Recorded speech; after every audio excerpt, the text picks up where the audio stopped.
नमस्कार। कल मैं आपके बीच उपस्थित नहीं हो पाया था। कल भैया दूज की वजह से मुझे बाहर जाना पड़ा था। आज भी हमारी कुछ भाई बहनों ने भैया दूज का पर्व मनाया है।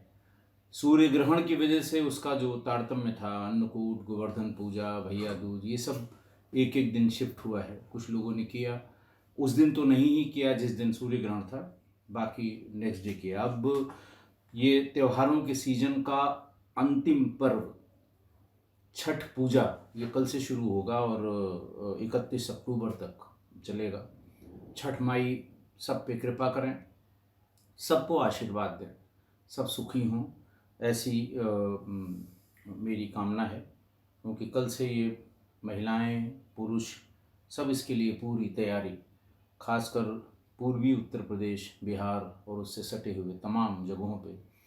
वैसे तो ये सब जगह मनाया जाने लगा, लेकिन जब मैंने नौकरी शुरू की थी तब ऐसा नहीं था। लखनऊ में भी बहुत बड़ा आयोजन होने लगा, जबकि पहले एक गोमती के तट पर, कच्चे तट पर ये आयोजन हुआ करता था। बहरहाल अब इस अंतिम पर्व के लिए और जाड़े की शुरुआत के लिए हम सभी लोग तैयार हैं। किस्सा गोई परिवार पूरा तैयार है।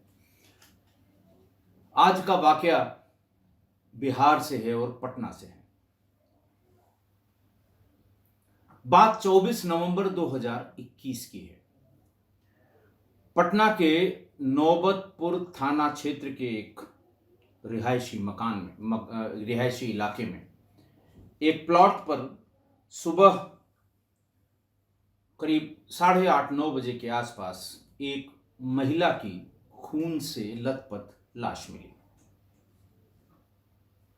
पुलिस को सूचना हुई, पुलिस तुरंत पहुंची। पुलिस ने देखा बहुत ढेर सारा खून वहां बहा हुआ था। पहनावे से और बाकी पुलिस की नज़र है वो पहचान लेती है कि ये भले घर की, अच्छे घर की महिला लग रही थी। लाश की पहचान की कोशिश की गई, लेकिन सिर का एक बड़ा हिस्सा और चेहरे का एक बड़ा हिस्सा गायब था। पहचान की कोशिश की गई, लेकिन पहचान नहीं हो पाई। लेकिन जैसा मैंने कहा, उसके जो कपड़े थे, जेवर थे, पहनावा था, तमाम चीज़ों से ये लग रहा था कि ये किसी संभ्रांत परिवार की महिला है। पुलिस भी परेशान हुई कि कहीं न कहीं पता लगेगा और फिर बाद में पुलिस के लिए मुसीबत आन पड़ेगी कि ऐसा कैसे हुआ। खैर, तब तक जब तक ये सेट पर मैसेज होता कि इस तरह से एक महिला की लाश पड़ी हुई मिली है नौबतपुर थाना क्षेत्र में, पटना में, उसी समय पटना के ही एसके पुरी थाना क्षेत्र में दिन में करीबन 9:30 पौने 10 बजे 24 नवंबर को ही एक महिला की गुमशुदगी लिखवाई गई। जो हुलिया लिखवाया गया, उस हुलिया के हिसाब से नौबतपुर थाने ने तुरंत एसके पुरी थाने पर कांटेक्ट किया कि ये लिखवाने वाले कौन हैं, गुमशुदगी महिला का क्या पता है, क्या इसका स्तर है, क्या कैसे ये मालूम हो कि लोग आके पहचाने। बात जब पूछी गई तो ये पता लगा कि वो पटना के जाने माने डेंटिस्ट डॉक्टर विश्वजीत की पत्नी की गुमशुदगी है। पुलिस को ये अंदाजा पहले से था कि जरूर किसी संभ्रांत घर की महिला है।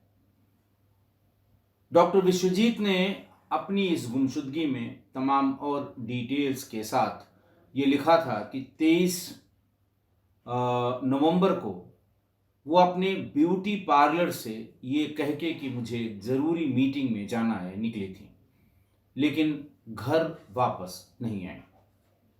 इस बीच पुलिस ने पंचायतनामा करके बॉडी को पोस्टमार्टम के लिए भेज दिया। शाम तक जब पोस्टमार्टम रिपोर्ट आई तो पुलिस को और चिंता उसकी बढ़ी, क्योंकि सिर पर गोली मारकर महिला की हत्या हुई थी और उन गोलियों के कारण सिर का और चेहरे का एक बड़ा हिस्सा गायब हो गया था। यानी अच्छे आग्नेयास्त्र का इस्तेमाल किया गया था। पुलिस को ये अंदाज़ा भी लग गया कि ये सिर्फ हत्या नहीं है, ये किसी बहुत जानी दुश्मनी कह लें या बहुत वेंजियंस में की गई ये हत्या है। पुलिस ने फौरन इसको ब्यूटी पार्लर से जोड़कर देखना शुरू किया, क्योंकि डॉक्टर विश्वजीत ने अपनी किसी से किसी तरह की रंजिश की बात नहीं की। पटना के बहुत मशहूर डॉक्टर थे विश्वजीत चतुर्वेदी, और उनकी डॉक्टर पत्नी का नाम था रिमझिम चतुर्वेदी। जब उन्होंने बताया कि उनसे न तो किसी की प्रोफेशनल राइवलरी है, न किसी से पैसे के लेन देन का झगड़ा है, न ही प्रॉपर्टी का कहीं कोई डिस्प्यूट है, तो पुलिस को ऐसा लगा कि ब्यूटी पार्लर्स हमेशा शक के दायरे में होते हैं। आप भी जानते हैं और हम भी जानते हैं, तमाम बार आपको इन खबरों से रूबरू होना पड़ता है कि ब्यूटी पार्लर की आड़ में फला हो रहा था गलत काम, ठिकाना हो रहा था गलत काम, फला लड़की पकड़ी गई। इस तरह की बातें ब्यूटी पार्लर्स के लिए कही जाती हैं। हालांकि सब ब्यूटी पार्लर्स पर ये लागू नहीं है, लेकिन पुलिस तो पुलिस है, वो उसको लगा कि जरूर कहीं न कहीं ब्यूटी पार्लर में ही कुछ बात ये रही होगी। जितनी भी उसमें महिला कर्मचारी थीं जो उसमें काम करती थीं, उन सबको थाने पर लाया गया। जैसे ही पता लगा कि डॉक्टर विश्वनाथ चतुर्वेदी की पत्नी की हत्या हुई है, सारे जैसे वो कहते हैं तहलका समझ गया पुलिस में। वहाँ पर डॉग स्क्वाड गया, फील्ड यूनिट गई, फॉरेंसिक यूनिट गई, उनकी जो क्राइम ब्रांच होती है वो गई, स्पेशल ऑपरेशंस की जो टीम होती है वो गई। सब लोगों ने अपने अपने स्तर से इसका पता करना शुरू किया। डॉक्टर रिमझिम चतुर्वेदी का डॉक्टर साहब का, उनकी ब्यूटी पार्लर में काम करने वाले उनके मैनेजर का महिला थी, और तमाम जो काम करने वाली लड़कियां हैं उनका सबका मोबाइल फ़ोन लेकर उसको खंगालना शुरू किया गया। ब्यूटी पार्लर पर यह पता लगा कि शाम को अचानक उन्होंने कहा मुझे एक ज़रूरी मीटिंग में जाना है, और वो वहाँ से चली गईं। कहाँ गईं ये किसी को नहीं पता, न ही वो ये बता के गई थी कि किसके यहाँ किस व्यक्ति के साथ मीटिंग या किसी ऑर्गेनाइजेशन में मीटिंग के लिए वो जा रही हैं। बहरहाल पुलिस को बातचीत करते करते, सीडीआर की एनालिसिस करते करते ये पता लगा कि जिस समय उनका जाना हुआ था अपनी ब्यूटी पार्लर से, उसके थोड़े पहले से एक व्यक्ति से 3-4 बार बात हुई है। सीसीटीवी फुटेज से भी कोई बात क्लियर नहीं, वो सिर्फ अपने यहां से जाती हुई दिखाई पड़ी। किस वाहन से गई, कैसे गई, ये सब कुछ पता नहीं लगा। उस आदमी को फिजिकली वेरीफाई किया गया, उसका फिजिकल वेरिफिकेशन किया गया, जिस नंबर से रिमझिम ने कई बार बात की थी ब्यूटी पार्लर छोड़ने से पहले। पता लगा उस व्यक्ति का नाम रोहित है। रोहित का पता भी बहुत जल्दी लग गया, लेकिन यह पता लगा कि रोहित पटना में नहीं है। पुलिस का शक और थोड़ा गहरा हो गया। वो घर पर नहीं था। घर वालों ने बताया कि वो मुजफ्फरपुर, बिहार के मुजफ्फरपुर में किसी फंक्शन के सिलसिले में, पारिवारिक फंक्शन के सिलसिले में गया है। पुलिस ने फौरन उसका नंबर सर्विलांस पर लगाया। वो मुजफ्फरपुर नहीं गया था। बहरहाल बात होते होते 26 नवंबर को, ये बात मैंने आपको बताई कि नौबतपुर में 24 नवंबर को ये बॉडी मिली थी। 26 नवंबर को रोहित जैसे ही पटना के एक दूसरे इलाके में अपने किसी मित्र के यहाँ पहुंचा, पुलिस ने गिरफ्तार कर लिया। पुलिस उसको थाने पर ले आई। जैसा कि होता है, सस्पेक्ट था, पूछा गया क्यों भागे, कहाँ भागे, मुजफ्फरपुर घर वालों को बताया तो दूसरी जगह क्यों चले गए, लौट के घर क्यों नहीं आए, कहीं तुम्हारे नाम का जिक्र किसी अखबार, किसी टीवी की न्यूज़ में नहीं था, फिर तुम्हारे भागने के पीछे क्या वजह थी। तो श्रीमान जी कह के तो कोई, आप जानते हैं, बताने वाला नहीं है। फिर पुलिस अपने पर आ ही गई। पहले राउंड में जब उससे श्रीमान जी कह के उसकी डिटेल इकट्ठा की जाती थी, क्या नाम है, क्या पिता का नाम है, क्या चाचा का नाम है, कहाँ रहते हो, क्या करते हो, क्या बिजनेस है, पत्नी कौन है, बच्चे कितने हैं, घर में कितने लोग हैं, कौन क्या करता है, किसी का आपराधिक बैकग्राउंड है तो नहीं, इन सब चीज़ों को जब पुलिस एक बार लिख लेती है, फिर उसको दोबारा उससे पूछताछ करती है कि किन किन चीज़ों को वो झूठ बता गया पहली बार बताने के बाद, या किन चीज़ों पे फिर वो बार बार अटक रहा है। इससे भी जब बात बनी नहीं तो पुलिस ने अपना काम शुरू किया, वही श्रेणीबद्ध पूछताछ। श्रेणीबद्ध पूछताछ के बारे में मैंने शुरुआत के तमाम एपिसोड्स में इसका जिक्र किया है। कुछ किस्सा कोई परिवार के नए सदस्य बार बार लगभग हर दिन इसके बारे में कुछ न कुछ पूछा करते हैं कि साहब कितनी श्रेणियां हैं और क्या है श्रेणीबद्ध। तो मैं सबको बता दूं कि वही पूछताछ है जो पुलिस किया करती है। आशा है आप समझ गए होंगे। उसका डिटेल में जिक्र करना अच्छा नहीं लगेगा। बहरहाल उसी पूछताछ में, और ये श्रेणीबद्ध पूछताछ उच्चतम श्रेणी तक पहुंच गई थी और 3 बार इसको रिपीट करना पड़ा, तब जाके वो धीरे धीरे बोलना शुरू किया। सबसे पहले उसने ये कन्फेस किया कि ये हत्या मैंने कराई है। कारण जब उसने बताना शुरू किया तो जरूर पूछने वालों ने दांतों तले उंगली दबा ली।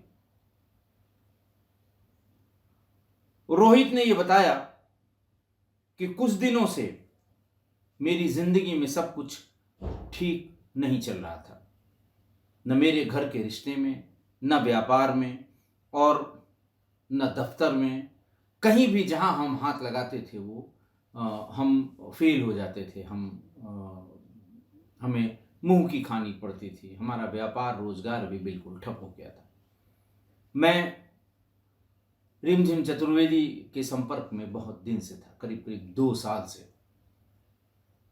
और मुझे ये पता था कि ये कुछ तांत्रिक विद्या भी करती हैं, शौकिया करती हैं, लेकिन इनको जानकारी है। जानने वालों ने, क्लोज सर्किल के लोगों ने बताया कि तुम इनसे संपर्क करो, ये तुम्हारी समस्या का समाधान कर देंगे। उसने उनसे संपर्क किया, उन्होंने कहा हाँ बिल्कुल ठीक हो जाएगा, और उसने अपनी मानसिक तनाव का इलाज पूजा पाठ और तंत्र मंत्र के जरिए रिमझिम चतुर्वेदी से कराना शुरू किया। काफी पैसा इसमें खर्च हो गया, लेकिन फायदा कुछ नहीं हुआ, होना भी नहीं था। जब कुछ फायदा नहीं हुआ तो रोहित ने उससे दूरी बनानी शुरू की, क्योंकि जैसे एक क्रिया उसने की, उन्होंने कहा नहीं नहीं भी तो बड़ा खतरनाक लग रहा है, अब ये वाली क्रिया करनी है, और फिर अभी ये वाली क्रिया करनी है, फिर ये बलि वाली क्रिया करनी है, फिर नरबली तक शायद बात आ गई। तो उसको लगा कि अब मामला कुछ ज़्यादा हो रहा है। उसने उससे पीछा छुड़ाने की, एग्जैक्टली पीछा छुड़ाना तो नहीं, लेकिन उससे दूरी बनाने की कोशिश करने लगा। रिमझिम चतुर्वेदी को भी ये जानकारी हो गई कि ये अब भाग रहा है, अब ये पीछा छुड़ा रहा है, अब ये दूर होना चाहता है। रिमझिम चतुर्वेदी ने अगला दांव किया कि तुम अधूरी प्रक्रिया छोड़कर नहीं जा सकते, पूरा सर्वनाश तुम्हारा हो जाएगा, तुम्हारा ये हो जाएगा, तुम्हारा वो हो जाएगा। वो डर गया और डर के मारे कभी कभी उसे जो डिप्रेशन के दौरे होते हैं वो पड़ने लगे। अस्पताल में एडमिट हुआ, फिर से इलाज किया, कुछ ठीक हुआ, तो उसने ये तय किया कि अब मुझे इनसे हर हाल में पीछा छुड़ाना है। लेकिन उसको ये भी डर था कि अब ये जब जान गई है कि हम पीछा छुड़ाना है तो ये हमारा और नुकसान तंत्र मंत्र के जरिए न कर दे। उसने उससे ये कहा कि हमें कुछ पैसों की मदद करिए, हम बहुत परेशान हैं,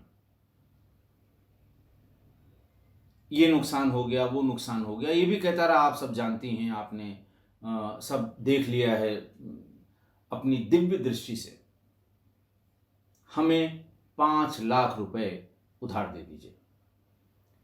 रिमझिम ने कहा ठीक है, 15% के ब्याज पे हम तुम्हें 5 लाख रुपए उधार दे देंगे। ये ऐसा उसने इसलिए भी किया, वैसे भी पैसे की जरूरत थी, ऐसा इसलिए किया ताकि रिमझिम को उसके ऊपर विश्वास बना रहे कि इतना सब होने के बाद भी वो हमसे ब्याज पर उधार पैसे ले रहा है। 5 लाख लेने के बाद उसने अपना काम शुरू किया। उसने अपने 3 दोस्तों से बातचीत की। ये कहा कि प्रोफेशनल लोगों से मेरा संपर्क करवाइए। अब बहुत हो गया, मैं बर्बाद होते होते बर्बादी की बिल्कुल चरम सीमा पर पहुंच गया हूं और ये मान नहीं रही है।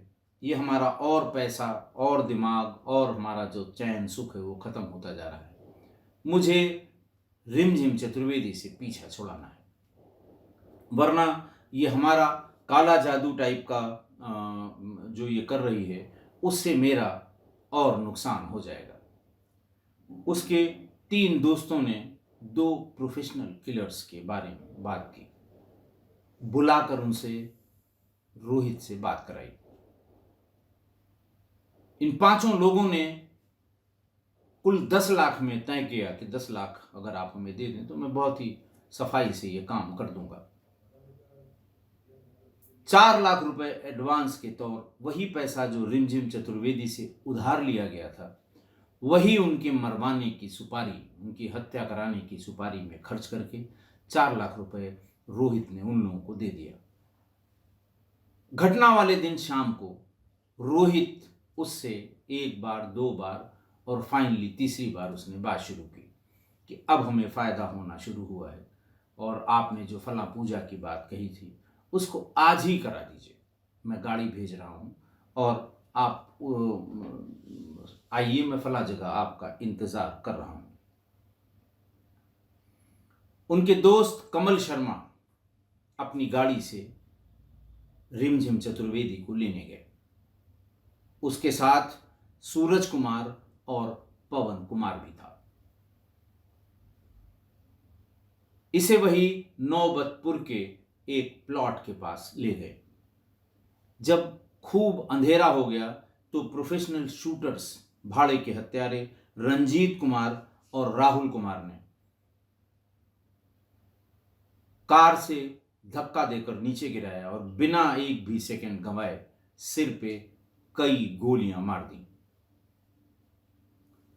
एक देशी सेमी ऑटोमेटिक पिस्टल से, 9mm की एक पिस्टल जो कॉमन पार्लेंस में मुंगेर वाली पिस्टल कही जाती है, अब तो बहुत जगह बनने लगी। वो कट्टा है बेसिकली वो, लेकिन उसकी फिनिशिंग बहुत अच्छी होती है, पूरा काम भी करती है।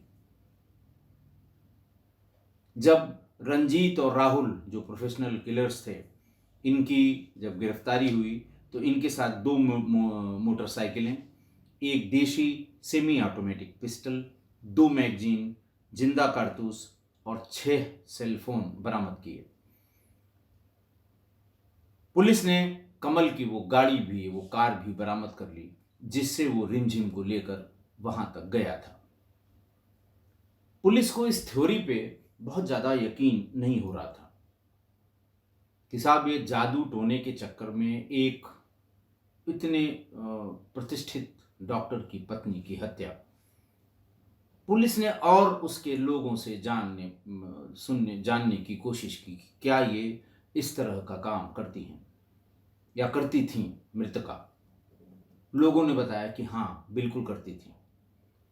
ये कभी कभी कब्रिस्तान जाती थी और आधी रात को ठीक 12 बजे पहुंचकर अपनी कलाई को काटकर उसका खून किसी किसी कब्र पर चढ़ाती थी। पुलिस ने फौरन पोस्टमार्टम रिपोर्ट की तरफ नजर दौड़ाई। मृतका यानी रिमझिम चतुर्वेदी की कलाई पर पुराने कट मार्क्स बहुत ढेर सारे मौजूद मिले। जो पोस्टमार्टम में जो इंजरीज के बारे में जिक्र किया जाता है उसमें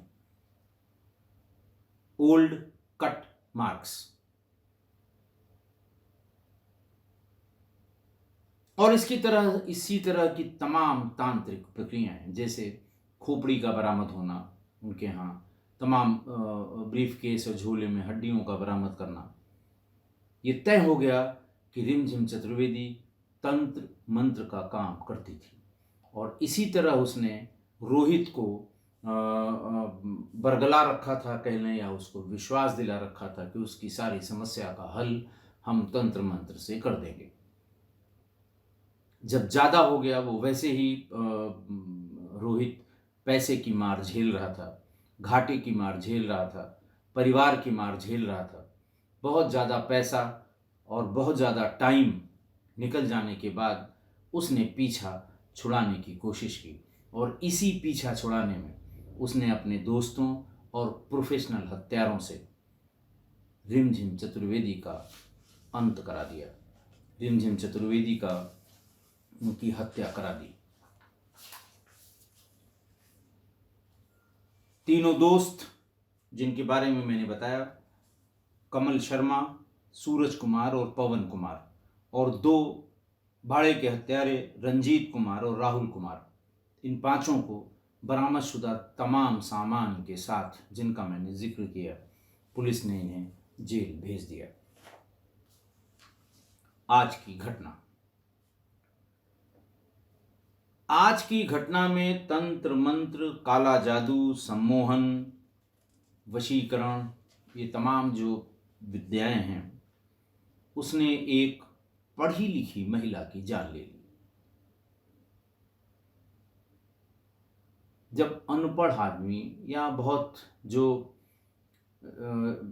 ऐसे इलाकों के आदमी जहां प्रगति की किरणें कम पड़ी हैं, जहां पर एजुकेशन कम है, जहां पर साक्षरता दर कम है, जहां पर जो क्लैंस हैं अपने अपनी जातियों के, वो अपनी प्रैक्टिसेस प्रोफेस करते हैं, वहाँ पर इस तरह के जादू टोने टोटके मंत्र यंत्र तंत्र वहाँ इस्तेमाल किए जाते हैं तो बात समझ में आती है।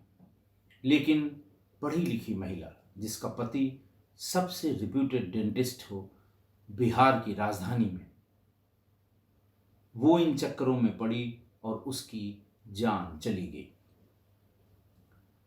ऐसा लगता है कि दूसरों को इम्प्रेस करने के चक्कर में, दूसरों को ये समझाने के चक्कर में कि वो तंत्र की विद्या में उसने महारत हासिल कर ली है, इस दिखावे में औरों के साथ ऐसा किया होगा, ऐसा हो सकता है। लेकिन रोहित के साथ जब ऐसा हुआ तो उसने परेशान होकर उनकी हत्या करा दी। अब सवाल यह है कि पता नहीं क्या हो गया है लोगों को। किसी बीमारी का इलाज अब हमारे ख्याल से असंभव नहीं है देश में, कम से कम किसी तरह की बीमारी हो, कोई परेशानी है तो उसका हल भी कहीं न कहीं से निकल आता है। आप देखिए, व्यापार में घाटा, व्यापार में मुनाफा, ये दोनों चीजें हैं। कौन सा व्यापारी है जो जब उसने व्यापार शुरू किया तो वो मुनाफे में ही चला? ये तो उतार चढ़ाव हर व्यापार में है, हर देश में है।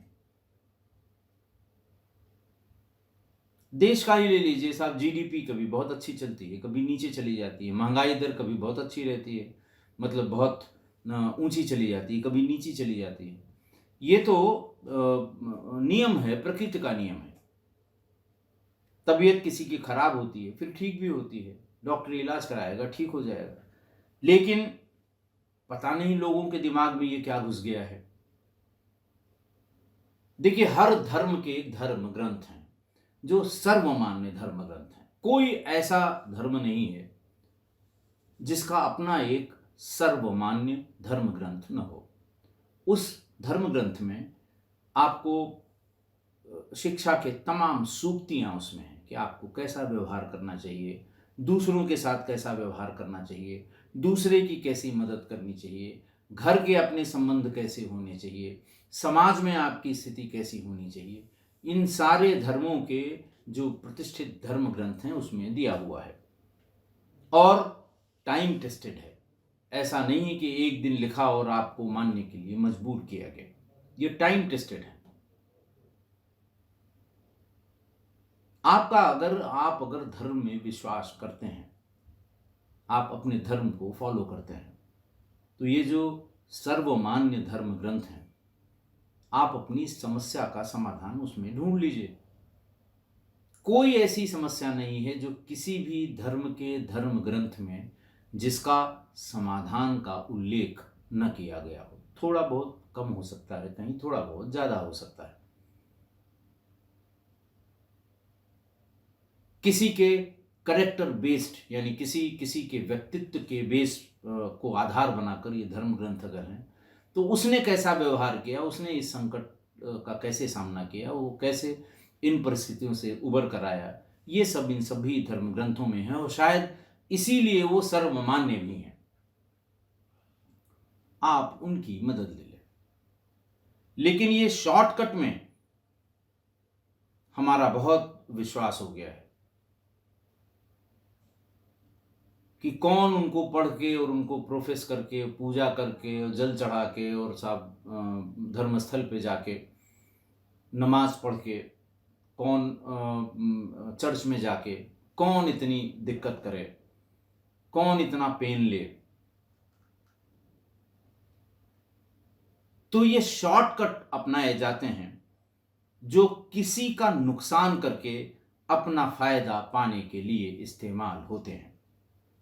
डॉक्टर के इलाज में ज़्यादा पैसा लगेगा, ज़्यादा समय लगेगा, तो तांत्रिक से बात करके शमशान या कब्रिस्तान में क्रिया करा लेते हैं कम पैसे में, और बहुत जल्दी हमारी समस्या का समाधान हो जाएगा। ये शॉर्टकट है किसी चीज़ को अचीव करने के लिए। अपने दुश्मन से अगर आप निपट ही नहीं सकते, आप में न इतनी कुवत है, न पैसा है, न ताकत है, न शरीर इतना मजबूत है, तो आप क्या करते हैं कि उस पर मारण का प्रयोग, काला जादू जिसे ब्लैक मैजिक कहते हैं, जिन्नात, अघोरी, शमशान काली बताने वाले ज्ञानी समाज में मौजूद हैं कि फलां से संपर्क कर लो, फलां उसके ऊपर ये कर देगा, मारण लगा देगा, तुम्हारा दुश्मन निपट जाएगा। इसलिए कि उनके अंदर ये कुवत नहीं है कि वो अपने उस दुश्मन से, सही है या गलत है, उससे निपट सकें। तो ये सब कुछ, ये जो जिनसे डॉक्टर रिमझिम चतुर्वेदी रूबरू थी या जो वो प्रोफेस कर रही थी अपने ब्यूटी पार्लर के अलावा, ये सब शॉर्टकट हैं। और इंटरनेट पर इस तरह के शॉर्टकट की जानकारी भरी पड़ी है, मतलब लिमिट नहीं है इतनी ज़्यादा ये जानकारियाँ आप अगर खोजेंगे तो उसमें भरी पड़ी होंगी।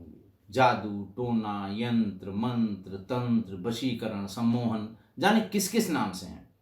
अच्छा, उसका एक जो है और इन सब का कोई वैज्ञानिक आधार नहीं है। कोई का मतलब कोई वैज्ञानिक आधार नहीं है।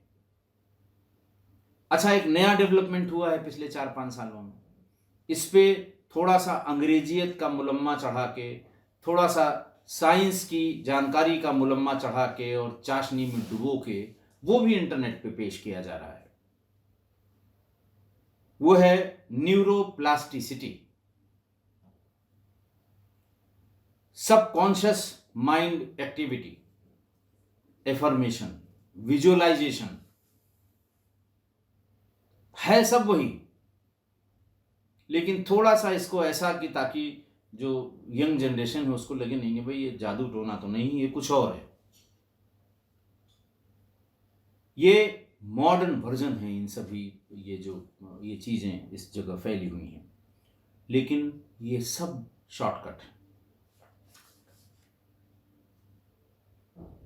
मैं किसी का नाम तो नहीं लूँगा, लेकिन यूट्यूब पर हजारों यूट्यूबर, बड़े बड़े यूट्यूबर,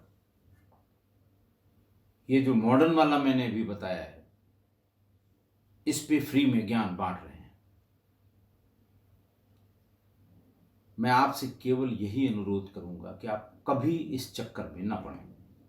अपनी जानकारी के लिए देख लें, इसलिए भी देखें, इसलिए भी ज़रूरी है कि आपको कोई बेवकूफ़ न बना सके इन सब चीज़ों का नाम लेकर।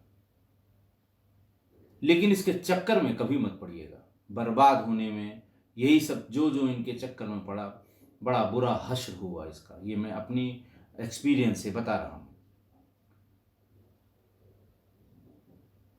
नेट पे जाइए, यूट्यूब पे जाइए, ढूंढिए वशीकरण, सम्मोहन, माइंड रीडिंग, कुछ साइकोलॉजिकल एस्पेक्ट्स हो सकते हैं, लेकिन वैज्ञानिक आधार कोई नहीं है। आप बड़ा ऐसा कैची आपको कैप्शन दिखाई देगा, 10 मिनट में किसी को कैसे वश में करें, जानिए फला फला से, यूट्यूब पर। किसी का वशीकरण करके कैसे रातों रात अमीर बने। अब आदमी का मानव मन है, मानव स्वभाव है कि पैसे की लालच, बहुत कम लोग इस दोष से दूर हैं, सभी के मन में ऐसा। तो लोगों के मन में जिज्ञासा होती है कि भाई देखें ये क्या, कौन सा वशीकरण है। तो ट्राई मत करिए, अपनी जानकारी के लिए जरूर देख लीजिए, ताकि आपको कोई बेवकूफ न बना सके। जो इनके नाम हैं, जिन्हें प्राचीन रहस्यमयी विद्याएं कहते हैं, ये 12 तरह की हैं, जिसमें कुछ तो इस्टेब्लिश्ड हैं, जैसे ज्योतिष। इसका थोड़ा बहुत वैज्ञानिक आधार माना जा सकता है। हॉरोस्कोप रीडिंग की बात है, अच्छे जानकारी, कैलकुलेशन की बात है, आपके जन्म का समय, आपके जन्म का स्थान, जन्म के स्थान का लेटीट्यूड लॉन्गिट्यूड, उसके कैलकुलेशन, ये तो थोड़ा बहुत आप मान सकते हैं कि ये इसका पाम रीडिंग, इसका थोड़ा बहुत 5% वैज्ञानिक आधार हो सकता है। हालांकि मेरा इसमें भी विश्वास नहीं है। तो इस तरह की 12 विद्याएं हैं, आप जान लें कि ये क्या हैं, कैसे हैं, लेकिन इस चक्कर में कभी न पड़ें। उनका नाम मैं ज़रूर बता दूं, लेकिन देखिए आप इसको इंटरनेट में, इसका डिटेल मेरा बताना यहाँ ठीक नहीं है। पहला है प्लेन चिट, दूसरा है सम्मोहन, तीसरा है काला जादू, नाम सुना होगा सबने, नेट पे सब मिलेगा। चौथा है ज्योतिष, मैं इसी के बारे में कह रहा था कि ये जो सामुद्रिक शास्त्र है, हस्तरेखा विज्ञान है, लाल किताब है, अंक शास्त्र है, अंगूठा शास्त्र है, ताड़पत्र विज्ञान है, बहुत ज़्यादा प्रचलित है ये ताड़पत्र विज्ञान दक्षिण भारत में। नंदी नाड़ी ज्योतिष है, पंच पक्षी सिद्धांत है, नक्षत्र ज्योतिष है, वैदिक ज्योतिष है, रमल शास्त्र है, पांचा विज्ञान है।